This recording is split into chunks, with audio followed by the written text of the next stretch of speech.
Dustin Bertelson here for Channel 5 News. Today's top story, the Occupy movement hits Clemson University's campus.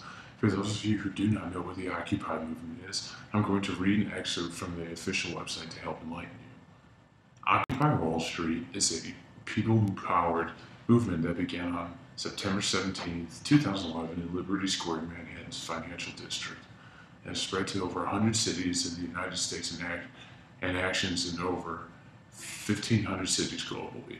Occupying Wall Street is fighting back against the corrosive power of major banks and multinational corporations over the democratic process, the role of Wall Street in creating an economic collapse that has caused the greatest recession in generations. The movement is inspired by the popular uprisings in Egypt and Tunisia and aims to fight back against the richest 1% of people that are writing the rules of an unfair global economy that is foreclosing on our future. Word for word, that is exactly what is on the website. There are Occupy movements all over this country, occupying large cities such as Boston, Los Angeles, Seattle, and even Charlotte. Another popular trend of this movement is the occupation of college campuses, including University of California at Davis, the site of the famous pepper spray incident, and Florida International University in Miami, and of course, Clemson University. Our field reporter Lisa Andriotti is reporting live from the campus of Clemson University, where some protests have agreed to do. Hello, Dustin. I'm here on Clemson campus today, and protesters here have a lot to say about their cause. I'm here with protester Elliot Thomas, who has been camping out for the past 2 weeks. Elliot, why are you here today? Well, after graduating from the local liberal college, I realized that the government was against me. My degree in art history and a minor in horticulture is priceless, and at first I didn't understand why I wasn't landing a job. This whole movement is about a lot of things, but mainly it's about fighting the man.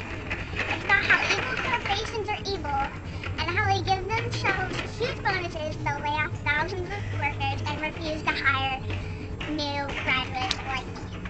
Fighting the man. And aren't these corporations the ones actually hiring people? Wouldn't that just erode the whole system? Well, corporate America and all these CEOs are just crapping on all those hardworking Americans.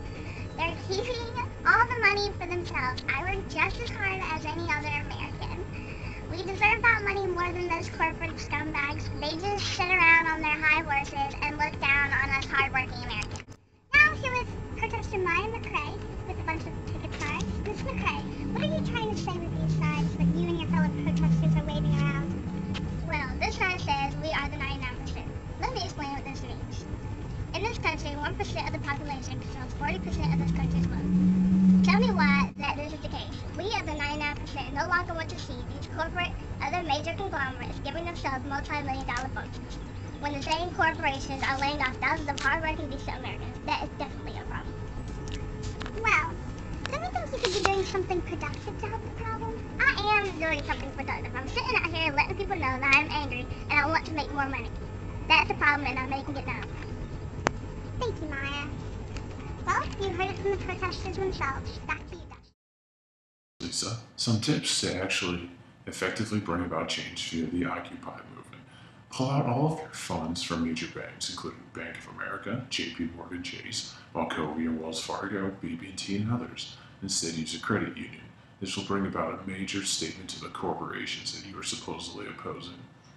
Instead of just camping out in front of major buildings and saying you're angry, go out and actually find people that are running for elected office and campaign for them. They can bring about true change through their position if they get elected. Also, being inspired by the violent uprisings in countries known as the Arab Spring gives you a bad name, making it look like it will turn into an armed rebellion, which is what happened in Libya.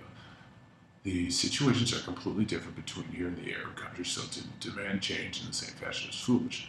Those countries were led by mostly dictators that use autocracy as their means of rule, and we're here in a democratic republic with an elected body, completely different. Sell your MacBook, your Apple iPhone, your cameras, and all of your cars built by major corporations that you oppose, yet you buy off their merchandise.